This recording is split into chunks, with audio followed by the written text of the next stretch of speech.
नमस्कार साथियों, मैं अजीत स्वागत करता हूं आपके अपने प्यारे परिवार रोजगार विद अंकित पर। कैसे हैं आप सब लोग? आशा करता हूं बहुत अच्छे होंगे, स्वस्थ होंगे, लाजवाब होंगे। तो जल्दी से लाइव आ जाइए, जुड़ जाइए मेरे साथ। हम लोग बात कर रहे हैं तुगलक वंश की, और आज तुगलक वंश के साथ साथ हम सैयद वंश भी पढ़ने वाले हैं। तो जितने साथी यहाँ पर लाइव हैं सभी का स्वागत है, जो बाद में देखते हैं उनका भी स्वागत है। एक बच्चा हिस्ट्री की क्लास में मैथ का क्वेश्चन भेज रहा है, तो ये समझ जाओ कि आप कितने सीरियस हैं पढ़ाई के प्रति। हम लोग बात करेंगे, तुगलक वंश हमारा चल रहा था और तुगलक वंश में हम फिरोज शाह तुगलक पढ़ रहे थे, एफएसटी पढ़ रहे थे। ठीक है, मैं इम्पोर्टेंट कुछ फैक्ट रिवाइज करा देता हूं कि दिल्ली सल्तनत का कौन सा शासक था जिसके दरबार में सबसे ज़्यादा दासों की संख्या थी। सबसे ज़्यादा दास या गुलामों की संख्या किसके दरबार में थी? आप कहेंगे सर फिरोज शाह तुगलक। दिल्ली सल्तनत का कौन सा शासक था जिसने ब्राह्मणों पर जजिया कर लगाया था? आप कहेंगे फिरोज शाह तुगलक। जजिया कर क्या होता है? जजिया कर जिसे मोहम्मद बिन कासिम के द्वारा 712 ईस्वी में लगाया गया था, जो गैर मुसलमानों से यानी कि मुसलमानों को छोड़कर बाकी सभी जातियों से लिया जाता था, जिसे इस्लामिक या धार्मिक कर कहा गया। जकात कर था, इस धार्मिक कर था। ये अमीरों से लेकर गरीबों में बांटा जाता था। फिरोज शाह तुगलक ने 24 कष्टदायक करों को समाप्त कर 4 कर लगाए थे, जिसमें खुम्स था, जिसमें लगान था, जिसमें जजिया कर था, और जिसमें आप कहेंगे सर जकात था। एक नया सिंचाई कर लगाया था जिसे सर्व कहा जाता है, कि सर्व कर जो सिंचाई से संबंधित था। फिरोज शाह तुगलक ने अनाथ महिलाओं के लिए, विधवाओं के लिए कौन से विभाग की स्थापना की थी? फिरोज शाह तुगलक ने दासों की देखरेख के लिए किस विभाग की स्थापना की थी? चलिए जल्दी से आप लोग पढ़ लीजिए। समझ रहे हैं आप लोग मेरी बातें? चलिए हम लोग यहाँ पर बात करेंगे, यहाँ पर हम लोग बात कर लेते हैं सारी चीज़ों पर हम डिस्कस करते हैं। आज हम बात करेंगे एफएसटी के द्वारा किए गए निर्माण कार्य। यहाँ पर हेडिंग रहेगा कि फिरोज शाह तुगलक। आप कहेंगे सर फिरोज शाह तुगलक। कल वाली पीडीएफ में ही आप लोग लिखेंगे कि फिरोज शाह तुगलक के द्वारा बनाए गए फिरोज शाह तुगलक द्वारा कराए गए निर्माण, कि कौन कौन से निर्माण फिरोज शाह तुगलक ने कराए थे। निर्माण की अगर मैं बात करूं तो फिरोज शाह तुगलक ने लगभग 300 नगरों की स्थापना की थी। कितने नगरों की स्थापना की थी? 300 नगरों की स्थापना की थी। चलिए लिख लिया आप लोगों ने। यहाँ पर हम बात करेंगे फिरोज शाह तुगलक के निर्माण कार्य, जैसे कि 300 नए नगरों की स्थापना की, एस्टेब्लिशमेंट ऑफ 300 न्यू सिटीज, जिसमें कुछ महत्वपूर्ण है, हिसार है, फतेहाबाद है, जौनपुर है, और भैया फिरोजपुर है। देखिए कुछ महत्वपूर्ण नगरों के बारे में बात कर रहा हूं कि फिरोज शाह तुगलक ने 300 नगरों की स्थापना की थी, जिसमें जिसमें आप कहेंगे हिसार, फतेहाबाद, जौनपुर और फिरोजपुर। लेकिन सबसे प्रिय नगर यमुना नदी के किनारे पर था फिरोजपुर। कौन सा था जी? फिरोजपुर। आप कहेंगे कि सर फिरोज शाह तुगलक ने 300 नगरों की स्थापना की। कितने नगरों की? 300 नगरों की स्थापना की। और हम बात करेंगे, हाँ जी, इवन बतूता पढ़ा रहे थे। घूसा मारेंगे सुनील, बहुत तेज घूसा मारेंगे मुझे लगता है कि। और एक तो और मुझे कल शौक हुआ, एक कह रहा है सर आपने इल्तुतमिश तो पढ़ाया ही नहीं, डायरेक्ट आप खिलजी वंश पे चले गए। ओहो, ये बड़ी समस्या है भाई। यानी कि आप बीच बीच में क्लास मिस कर रहे हैं। इससे यही प्रतीत होता है कि आप बीच बीच में क्लास स्किप कर रहे हैं, और बाद में आज क्लास छोड़ दी, कल पढ़ने आए तो आज वाला जो पढ़ा है फिर आपने डायरेक्ट कह दिया अरे सर ने पढ़ाया नहीं। भैया हमने तो पढ़ाए हैं। ठीक है, तो 300 नए नगरों की स्थापना की, जिसमें हिसार, फतेहाबाद, जौनपुर और फिरोजपुर भैया थे। कौन थे जी? चलिए अब बात करते हैं कि सर यमुना नदी के किनारे पर कौन से नगर की स्थापना की थी जो फिरोज शाह तुगलक को सबसे ज्यादा प्रिय था? The most favourite city was Firozabad. इसको फिरोजबाद लिखना या फिरोजाबाद लिखना, ये फिरोजाबाद है। On the bank of Yamuna, ऐसे करके आप लोग इसको लिख लीजिएगा, इसको ऐसे आप लोग लिख लीजिएगा जल्दी जल्दी से, ठीक है जी। चलिए हम लोग इसको लिख रहे हैं। अब बात ये आती है कि सर ये बात हम लोग बात करेंगे, ये सारी चीजों के बारे में हम लोग बात कर रहे हैं। कोई बात नहीं नवीन जी, कोई बात नहीं माय डियर, चलिए कोई बात नहीं, अगर पेस्ट हुआ तो कोई दिक्कत नहीं। हम लोग यहाँ पर सारी चीज़ों के बारे में चर्चा करते हुए, नहीं 400 नगर नहीं थे, केवल 300 नए नगरों का जिक्र हुआ है। हम 300 नए जिक्र करेंगे। अब आने वाले टाइम में मैं बता दूं, कल एक बहुत बड़ा निर्णय लिया गया है कि एनसीईआरटी से मुगलों को हटा दिया गया है। मुगल डायनेस्टी को एनसीईआरटी से हटा दिया गया, यानी कि एकेडमिक 12th क्लास तक जो मुगल वंश पढ़ाया जाता था, अब वो मुगल वंश नहीं पढ़ाया जाएगा। हालांकि कंपटीशन में अभी मुगल वंश पढ़ना पड़ेगा, आने वाले समय में मुगल वंश भी कंपटीशन से हटा दिया जाएगा, ठीक है जी। चलिए ये चीजें आप लोग लिखें। अब बात करते हैं सर फिरोज शाह तुगलक के निर्माण कार्यों की। एफएसटी के निर्माण कार्य, एफएसटी द्वारा कौन कौन से निर्माण कराए गए थे? तो उसने 300 नए नगरों की स्थापना की, 300 नए नगरों की स्थापना की, जिसमें प्रमुख है हिसार। कौन सा प्रमुख होगा? आप कहेंगे हिसार है, फिरोजपुर है, कौन सा है जी? आप कहेंगे सर फतेहाबाद है। कौन सा है जी? फतेहाबाद, फतेहाबाद होगा। फिरोजपुर होगा, कौन सा होगा? फिरोजपुर हो जाएगा, फिरोजपुर होगा। जौनपुर होगा, आप कहेंगे सर जौनपुर, कौन सा? जौनपुर, ठीक है, फिरोजपुर जौनपुर। अब चर्चा ये आती है कि सर ये बताइए सबसे प्रिय नगर जो यमुना नदी के किनारे पर बसाया था उसका नाम क्या था? तो आप कहेंगे सर फिरोजाबाद। क्या था जी? फिरोजाबाद। यहाँ पर हम लोग चर्चा कर लेंगे, सारी चीजों को अच्छे से नोट डाउन करते हुए चलेंगे। यहाँ पर हम लोग बात कर रहे हैं तो आप लोग लिख लीजिए कि फिरोज शाह तुगलक ने कितने नए नगरों की स्थापना की थी? आप कहेंगे सर 300 नए नगरों की स्थापना की, जिसमें महत्वपूर्ण नगर कौन से थे? जिसमें हिसार था, जिसमें फतेहाबाद था, जिसमें जौनपुर था, जिसमें फिरोजपुर था, और सबसे महत्वपूर्ण जो उसको सबसे ज्यादा प्यारा था वो था फिरोजाबाद। कौन सा था? फिरोजाबाद, ठीक है जी। चलिए यहां तक आप लोगों ने ये रिवीजन भी कर लिया, ये रिवीजन भी कर लिया, ठीक है। ये सारी चीजें आप लोगों ने लिख भी ली होंगी, बहुत बढ़िया पूनम जी, धन्यवाद। सारी चीजें हम लोग बनाएं, हाँ जी बहुत बढ़िया, हाँ जी। नेक्स्ट हम लोग बात करेंगे। अब बात आ जाती है सर फिरोज शाह तुगलक ने जो जौनपुर की स्थापना की थी, जौनपुर की स्थापना किसके सम्मान में, किसके सम्मान में की थी? आप कहेंगे सर जौनपुर की स्थापना अपने चचेरे भाई मोहम्मद बिन तुगलक की याद में। किसकी? मोहम्मद बिन तुगलक की याद में, एमबीटी की याद में। किसने? एमबीटी की याद में फिरोज शाह तुगलक ने एक नगर बसाया था, एक नगर बसाया था जिसे हम क्या कहेंगे? जिसे हम भैया बोल देंगे कि भैया मोहम्मद बिन तुगलक की याद में एफएसटी ने जौनपुर की स्थापना की। एफएसटी, फिरोज शाह तुगलक ने, एफएसटी ने जौनपुर की स्थापना अपने चचेरे भाई यानी कि कजन की याद में मोहम्मद बिन तुगलक, इसे एमबीटी बोलते हैं। मोहम्मद बिन तुगलक को एमबीटी, फिरोज शाह तुगलक को एफएसटी बोलते हैं। और एक बहुत महत्वपूर्ण प्रश्न बनता है कि सर यहाँ पर एक क्वेश्चन बन जाता है कि इसी के काल में टोपरा एवं मेरठ अशोक स्तंभ दिल्ली लाए गए थे, अशोक स्तंभ लेख दिल्ली लाए गए थे। कि भैया दिल्ली सल्तनत का वो कौन सा शासक था, दिल्ली सल्तनत का वो कौन सा शासक था जिसने अशोक के स्तंभ लेख को, टोपरा और मेरठ को दिल्ली लेकर आया था? वो था फिरोज शाह तुगलक। कौन था? फिरोज शाह तुगलक। आप कहेंगे सर कि फिरोज शाह तुगलक के शासन काल में टोपरा और मेरठ अशोक स्तंभों को दिल्ली में स्थापित कराया गया।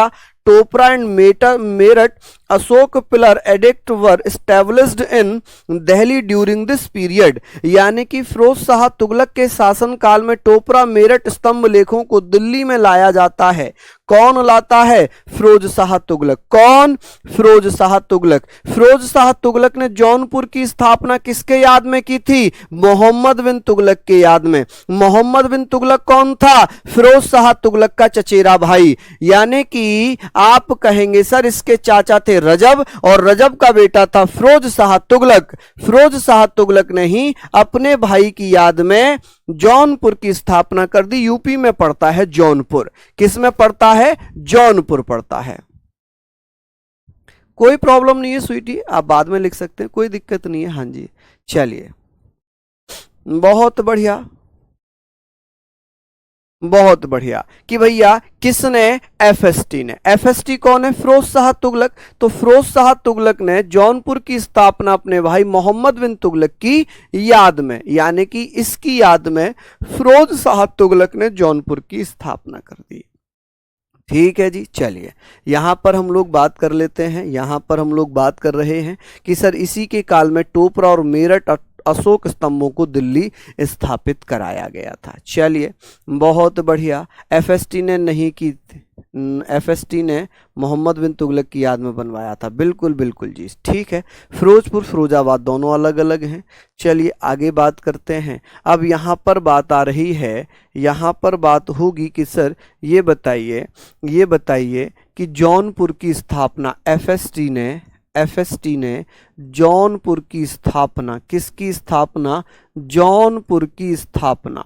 जौनपुर की स्थापना अपने चचेरे भाई मोहम्मद बिन तुगलक की याद में, मोहम्मद बिन तुगलक की याद में की थी। और इसी काल में टोपरा एवं मेरठ अशोक स्तंभ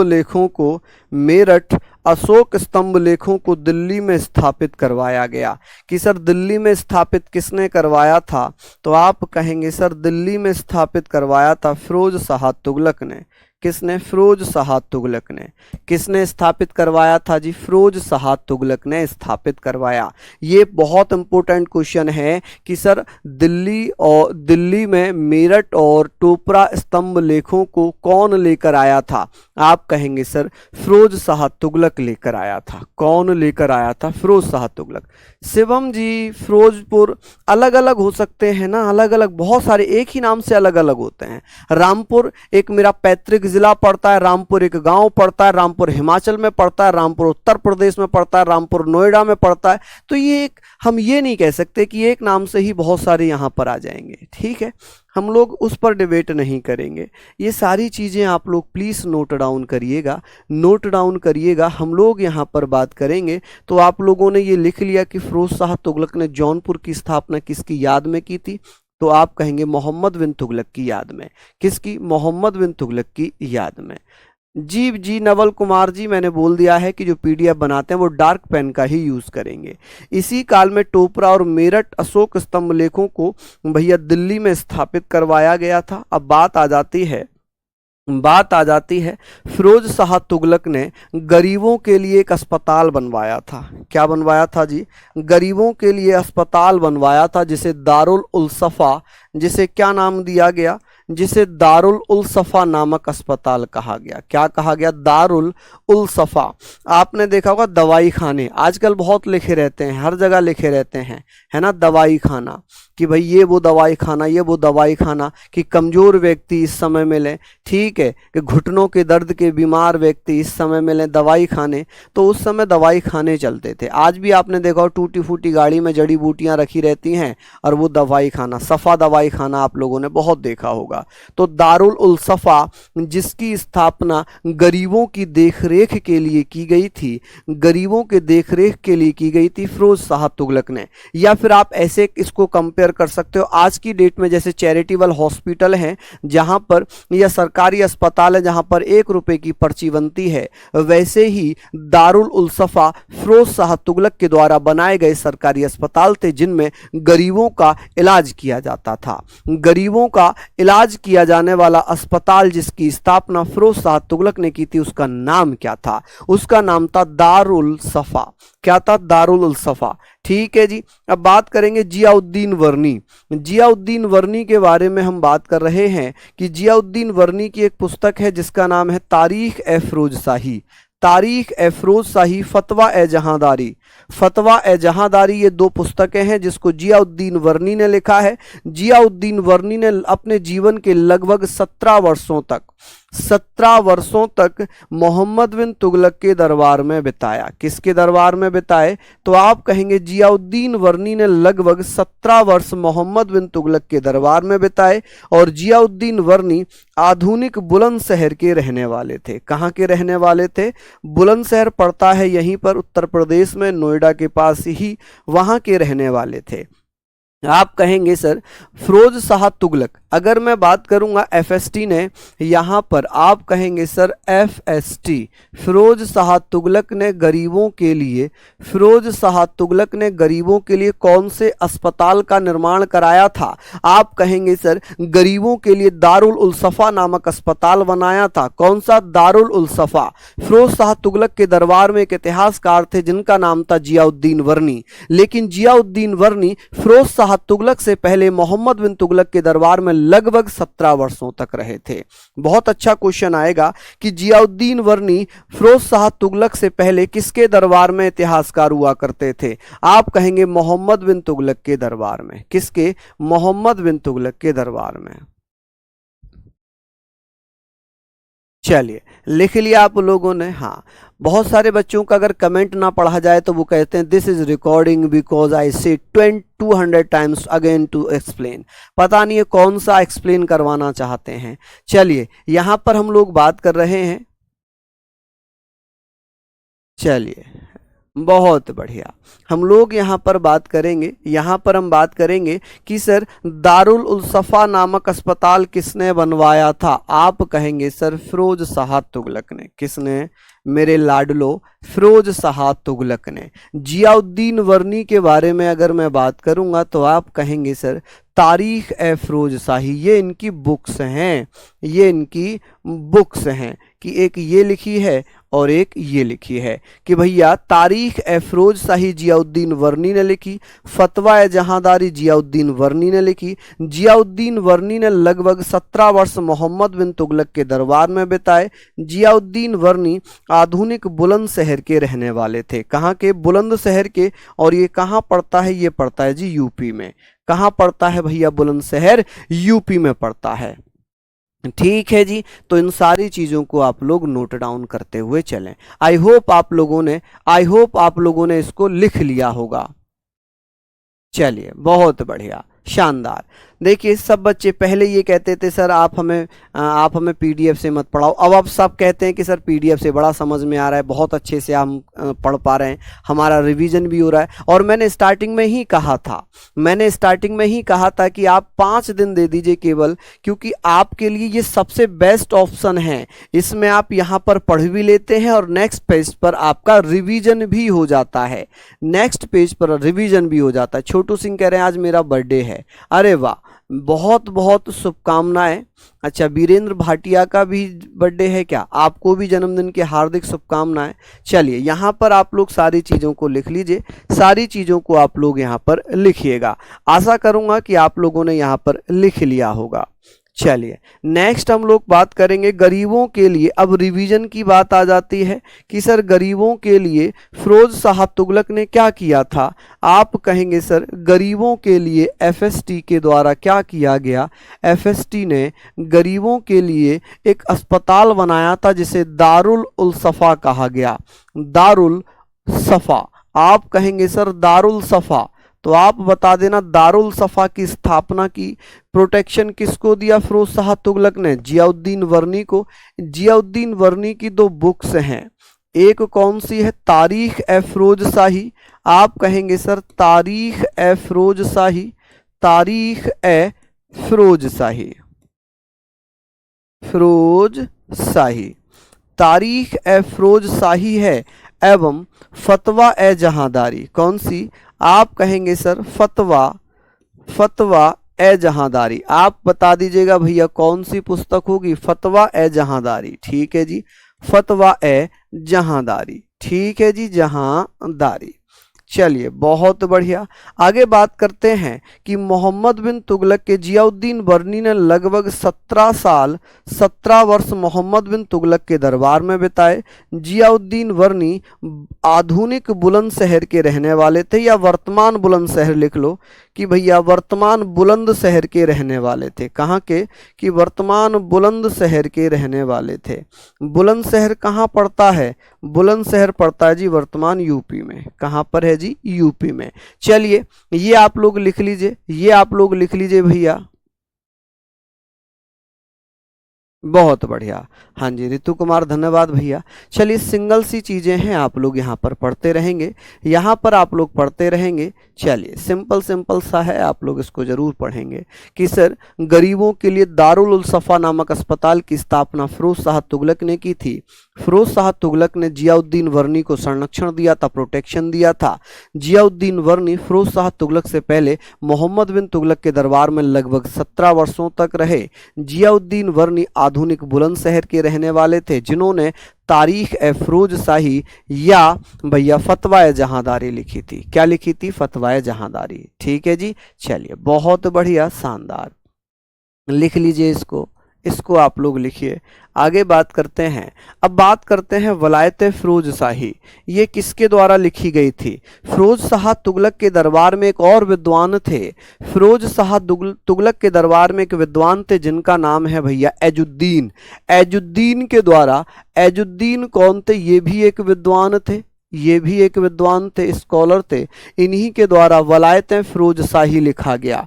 ये क्या है, वलायत फिरोज शाही, ये भी एक बुक है, ये भी क्या है, एक बुक है। और इस बुक को लिखा एजुद्दीन ने। किसने, एजुद्दीन ने लिखा है। ये आयुर्वेद से संबंधित है। किससे संबंधित है, आयुर्वेद से संबंधित है। कि भैया फिरोज शाह तुगलक ने 2 विद्वानों को संरक्षण दिया था, प्रोटेक्शन दिया था, जिसमें एक का नाम है जियाउद्दीन वर्नी और एक का नाम क्या है, और एक का नाम भैया आप कह सकते हैं कि भैया एजुद्दीन है। एजुद्दीन के द्वारा क्या लिखा गया है, वलायत फिरोज शाही, जबकि जियाउद्दीन वर्नी ने फतवा जहांदारी और तारीख फिरोज शाही लिखी है।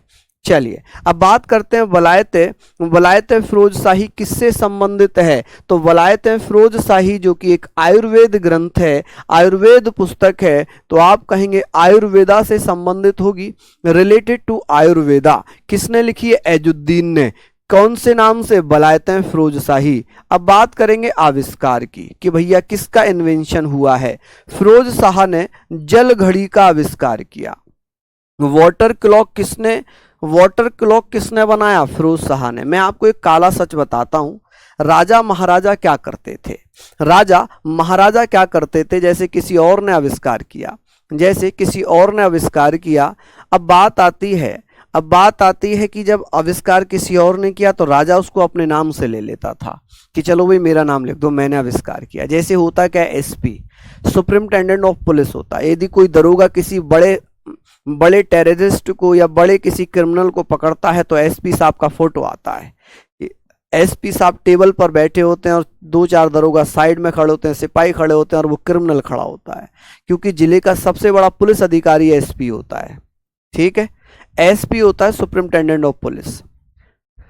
कप्तान साहब का फोटो आता है, क्यों, पकड़ा तो दरोगा ने था, पकड़ा तो एसआई ने था, लेकिन भैया वाही कौन लूट रहे हैं, जो थाना अध्यक्ष है वो पकड़ रहा है, लेकिन वाही कौन लूट रहा है, तारीफें कौन लूट रहा है, जो एसपी है। वैसे ही राजा महाराजा करते थे कि भैया आविष्कार किसी और ने कर दिया और सारा क्रेडिट कौन ले गया, राजा ले गया। कौन ले गया, राजा ले गया। तो आप कहेंगे सर फिरोज शाह तुगलक ने जल घड़ी का आविष्कार किया। किसका, जल घड़ी का आविष्कार किया। फिरोज शाह तुगलक ने कौन कौन से सिक्के चलाए थे, तो इसने तांबा और चांदी का एक मिश्रण सिक्का चलाया था, जिसे अद और विख कहा गया। अद और विख नामक सिक्के किसने चलाए थे, तो फिरोज शाह तुगलक ने। कि सर जो अद और विख है ये किसके बने होते, तांबा और चांदी के। तो coin made of mixture of copper and silver, it's call अद एंड विख। आप कहेंगे सर इसे अद्ध अद्द एवं बिख कहा जाता था।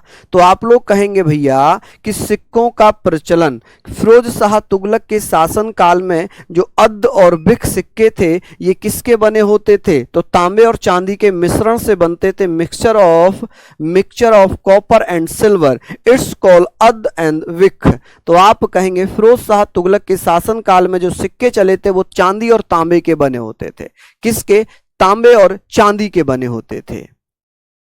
चलिए लिख लिया आप लोगों ने, यहां पर लिख लिया होगा आप लोगों ने।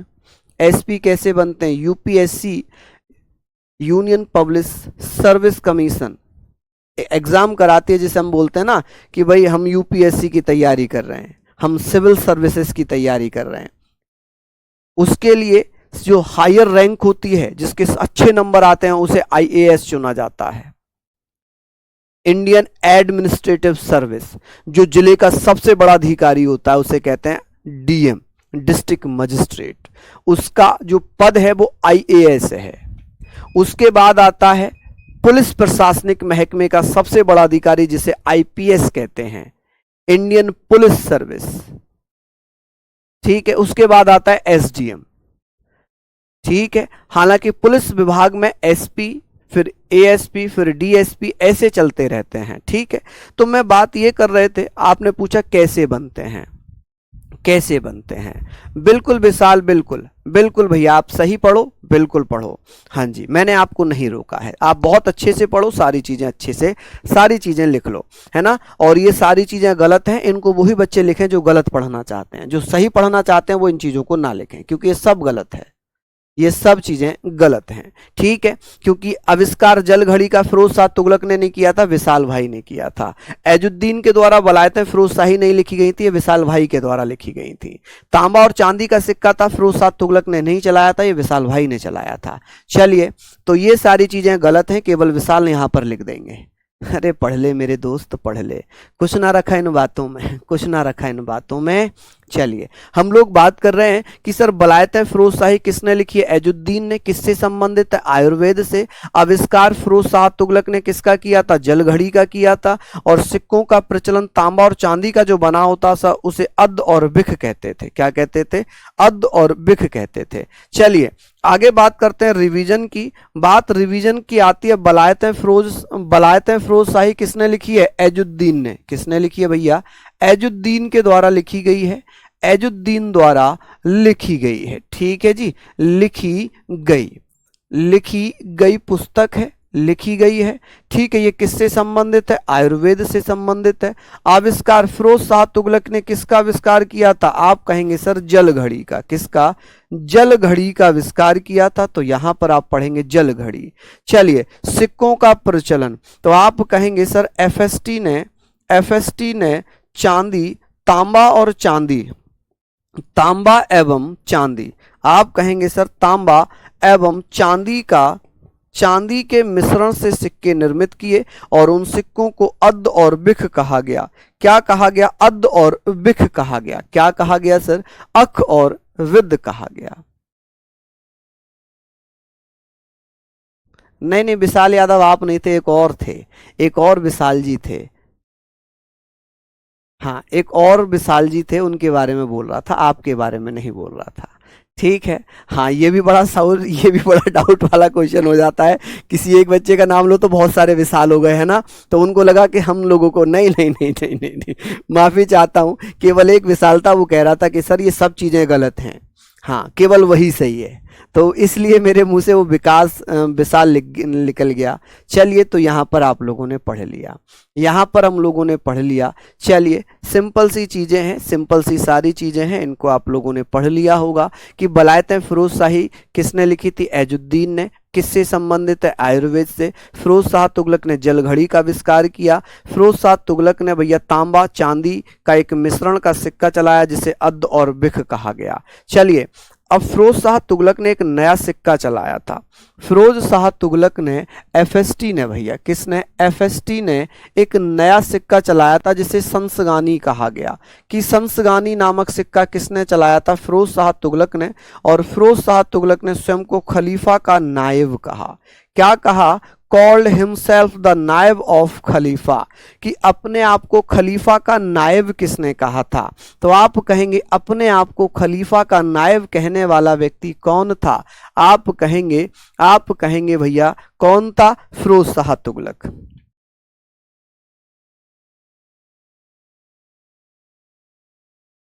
मुझे एक शायरी थी, वो ध्यान नहीं आ रही है, कि हम भी तुम्हारा दिल दुखाने पर उतर आए तो क्या होगा, हमें बदनाम कर रहे हो अपनी महफिलों में, हम भी तुम्हें बदनाम करने पर उतर आए तो क्या होगा। इस प्रकार की एक थी, अब नहीं याद आ रही है।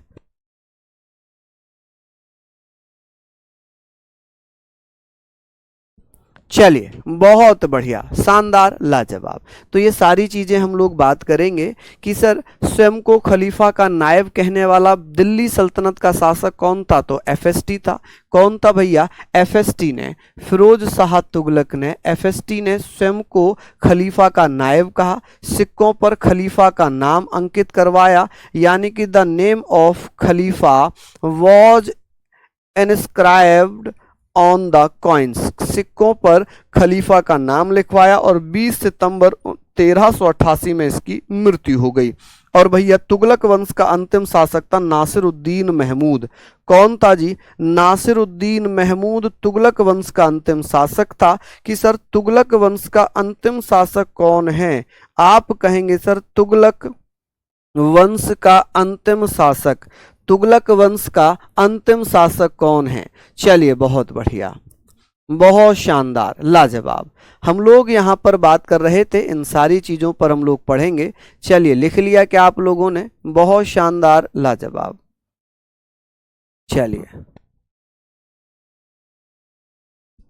चलिए बहुत शानदार, तो यहां तक आप लोग लिख लीजिए। चलिए, बहुत बढ़िया।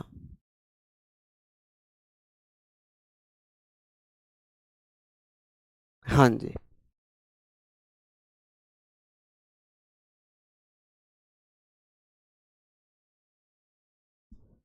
चलिए बहुत बढ़िया, शानदार, लाजवाब। ये सारी चीज़ें आप लोग पढ़ लें, ये सारी चीज़ें आप लोग पढ़ लें। अगर यहाँ तक आप लोगों ने लिख लिया होगा तो हम आगे बात करेंगे।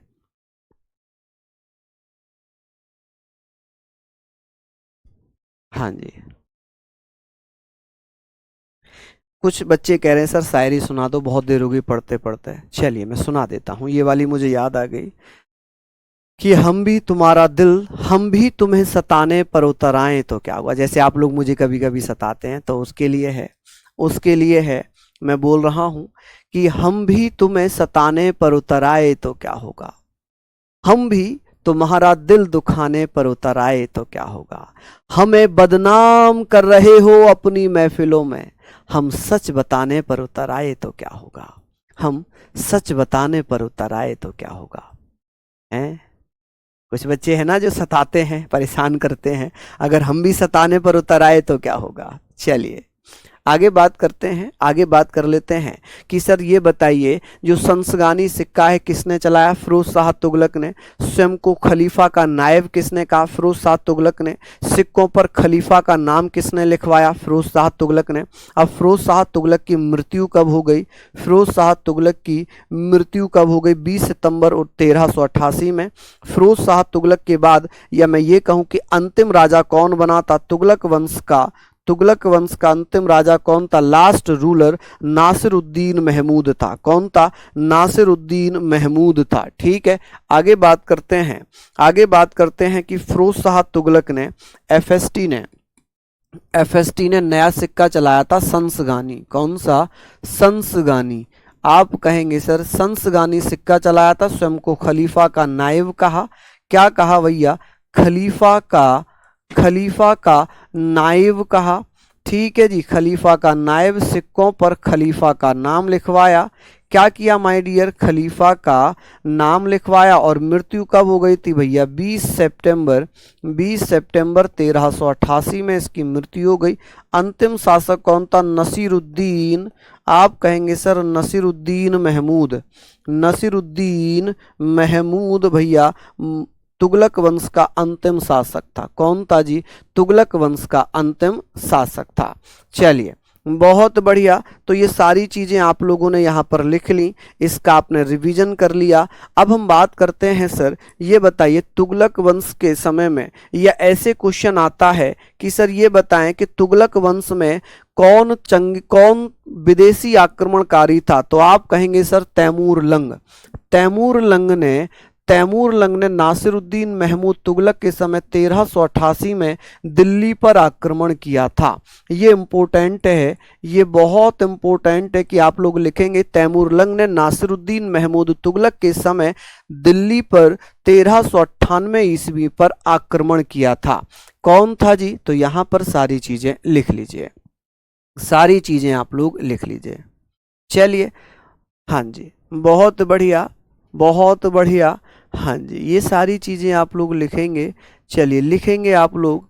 हम लोग बात कर रहे हैं तैमूर लंग ने नासिरुद्दीन महमूद तुगलक के समय 1398 में आक्रमण किया था। कि ये बताइए तैमूर लंग इसने दिल्ली सल्तनत पर किसके शासन काल में आक्रमण किया था? तो आप कहेंगे कि भैया तुगलक वंश में नसीरुद्दीन महमूद तुगलक के समय 1398 में विदेशी आक्रमणकारी तैमूर लंग ने आक्रमण किया था। इसे लंग क्यों कहा जाता है? क्योंकि भैया ये एक पैर से लंगड़ा था। क्या था जी? ये एक पैर से लंगड़ा था। ठीक है जी, बहुत।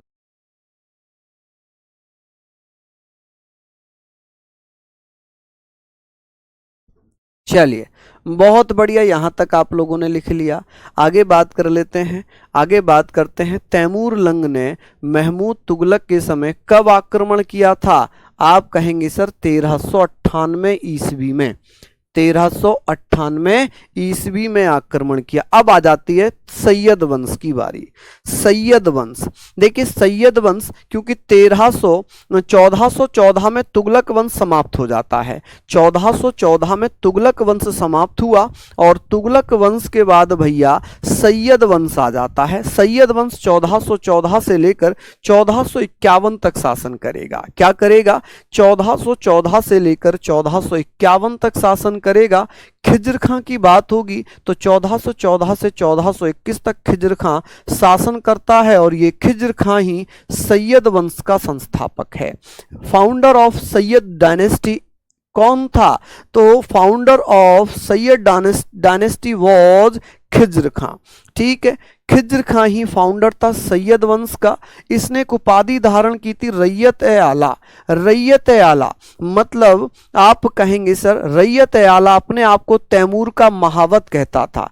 तैमूर का महावत, महावत होता है हाथी चलाने वाला, यानी कि तैमूर के हाथी को चलाने वाला जो महावत था वो अपने आप को खिज्र खां कहता था।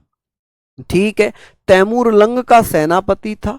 कि भैया ये बताइए खिज्र खां ने कौन सी उपाधि धारण की थी? रैयत ए आला, मतलब रैयत ए आला का है कि हाथी चलाने वाला, तैमूर लंग का हाथी चलाने वाला। और ये सेनापति किसका था? तैमूर लंग का। तैमूर लंग ने, इसे लंगा कह लें या तैमूर लंग ने कह लें, खिज्र खां को मुल्तान, लाहौर और दीपालपुर का शासक नियुक्त किया था। जब तैमूर लंग ने 1398 में आक्रमण कर दिया तो उसने तुगलक वंश से 3 प्रांत जीत लिए। कौन कौन से? मुल्तान, लाहौर और दीपालपुर। इनको जीतकर यहाँ पर भैया शासक किसे नियुक्त कर दिया था? तो खिज्र खां को नियुक्त कर दिया था। किसे? खिज्र खां को नियुक्त किया। तारीख ए मुबारक शाही जिस जियाउद्दीन वर्नी ने लिखी है, खिज्र खां ने स्वयं को पैगंबर का वंशज बताया। According to Tarikh e Mubarak Shahi, Khizr Khan declared himself are descendant of the prophet, यानी कि अपने आप को पैगंबर का वंशज बताया कि पैगंबर का वंशज है, मैसेंजर ऑफ अल्लाह का वंशज अपने आप को बताया। सैयद वंश के संस्थापक खिज्र खान ने जो सिक्के चलाए थे उसमें तैमूर और तैमूर के बेटे शाहरुख मिर्जा का नाम लिखवाया था। कि भैया सैयद वंश का जो संस्थापक था जिसका नाम है खिज्र खां। खिज्र खां ने एक उपाधि धारण की थी रैयत ए आला। रैयत ए आला का मतलब होता है कि हाथी चलाने वाला महावत, यानी कि अपने आप को खिज्र खां तैमूर का महावत कहता था। होता था ना, खुश करने के लिए तारीफ करते थे ये लोग, तभी तो राजा महाराजा ने बड़े बड़े पद देते थे। इसीलिए खिज्र खां को तैमूर लंग ने अपना सेनापति बना लिया। तैमूर लंग का सेनापति कौन है? खिज्र खां। ठीक है। अच्छा, तैमूर लंग ने खिज्र खां को मुल्तान, लाहौर और दीपालपुर का शासक नियुक्त कर दिया। तारीख ए मुबारक शाही जिसे जियाउद्दीन वर्नी ने लिखा। किसने लिखा? जियाउद्दीन वर्नी। आप कहेंगे जियाउद्दीन वर्नी ने इसको लिखा था कि जियाउद्दीन वर्नी की पुस्तक तारीख ए मुबारक शाही है। ओहो, जियाउद्दीन वर्नी की थोड़ी है, जियाउद्दीन वर्नी ने तारीख ए फिरोज शाही लिखी थी। तारीख ए फिरोज शाही लिखी थी, ये तो मुबारक शाही है।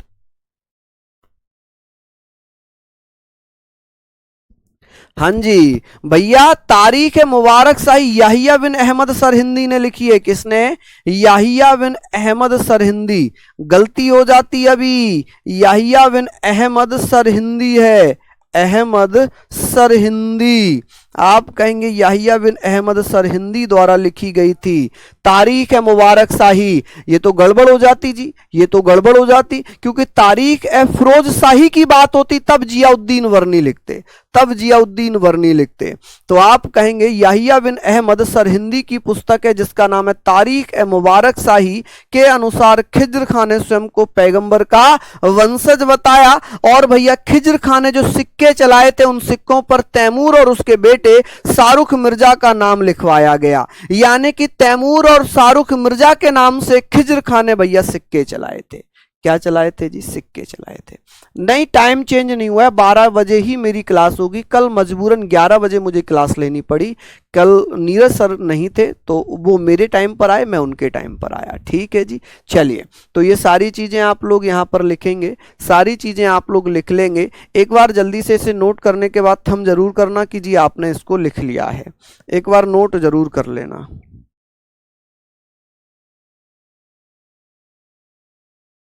नोट करने के बाद जरूर बताना जी।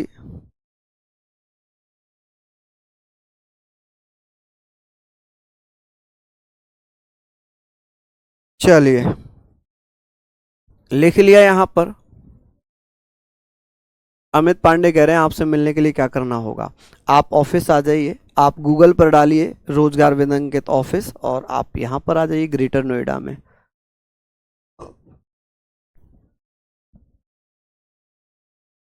चलिए, लिख लिया आप लोगों ने। नेक्स्ट हम लोग बात कर रहे हैं सैयद वंश का संस्थापक कौन था। भाई सैयद वंश का संस्थापक कौन था? पहले तो आप लोग मुझे ये बताएं कि सर सैयद वंश का संस्थापक खिज्र खां था। पहले सैयद वंश बताइए कब से कब तक रहा? तो आप कहेंगे सर 1414 से 1451 तक रहा। कब तक रहा? 1451 तक रहा। संस्थापक कौन था? खिज्र खां। कौन था जी? खिज्र खां था। खिज्र खां। खिज्र खां ने कब से कब तक शासन किया था? तो 1414 से लेकर 1421 तक मात्र 7 वर्षों तक शासन किया। कि सर उपाधि कौन सी धारण की थी इसने? रैयत ए आला। आप कहेंगे रैयत ए आला। रैयत ए आला की उपाधि धारण कर ली, रैयत ए आला। और सेनापति किसका था? खिज्र खां। खिज्र खां किसका सेनापति था? आप कहेंगे सर तैमूर लंग का। किसका? तैमूर लंग। ठीक है जी। तैमूर लंग ने खिज्र खां को, किसको भैया? खिज्र खां को क्या बना दिया था? तो आप कहेंगे सर खिज्र खां तो मैं गलत ही लिख रहा हूं, खिज्र खां तो मैं गलत ही लिख रहा हूं। आप कहेंगे खिज्र खां। खिज्र खां। ठीक है। खिज्र खां को भैया कहाँ कहाँ का? आप कहेंगे सर मुल्तान का, मुल्तान का, लाहौर का, लाहौर, मुल्तान एवं दीपालपुर का शासक नियुक्त किया था। दीपालपुर का शासक नियुक्त किया। तारीख ए मुबारक शाही याहिया बिन अहमद सरहिंदी। आप कहेंगे सर याहिया बिन अहमद सरहिंदी, अहमद सरहिंदी द्वारा, अहमद सरहिंदी। आप कहेंगे सर अहमद सरहिंदी, ऐसे करके लिखना याहिया बिन अहमद सरहिंदी। चलिए, के अनुसार भैया खिज्र खां ने स्वयं को क्या कहा? आप कहेंगे खिज्र खां ने स्वयं को, खिज्र खां ने स्वयं को भैया क्या कहा? खिज्र खान ने स्वयं को पैगंबर का वंशज बताया। किसका? आप कहेंगे पैगंबर का वंशज बताया, पैगंबर का वंशज बताया। सिक्कों पर तैमूर लंग एवं उसके बेटे शाहरुख मिर्जा के नाम से सिक्के चलाए। किसके नाम से भैया? आप कहेंगे सर शाहरुख मिर्जा के नाम से सिक्के जारी किए। यहां तक आप लोग लिख लीजिए, यहां तक आप लोग इसको लिख लीजिएगा। चलिए, ये सारी चीजें आप लोगों ने लिख ली हैं। आगे बात करते हैं मुबारक शाह। मुबारक शाह के बारे में बात करेंगे। सर बहुत ज्यादा हो गया इतना, अच्छा ज्यादा पढ़ा दिया क्या? चलो तो यहाँ से कल पढ़ लेंगे, यहाँ से कल पढ़ेंगे। कल दिल्ली सल्तनत खत्म हो जाएगा, क्योंकि लोदी वंश और सैयद वंश खत्म ही है। सैयद वंश में एक दो शासक और बचे हैं, वो थोड़ा थोड़ा करके पढ़ेंगे, और लोदी वंश भी थोड़ा सा पढ़ेंगे, तो ये कल खत्म हो जाएगा। ठीक है, कल खत्म हो जाएगा। और कि कल मैं इसके क्वेश्चंस भी कराऊंगा, ठीक है। तो सब लोग ऐसे ही पढ़ते रहें, मेहनत करते रहें, ये मेहनत आप लोगों की जरूर सफल होगी। चलिए फिर मिलते हैं आप लोगों से, तब तक के लिए जय हिंद, जय भारत।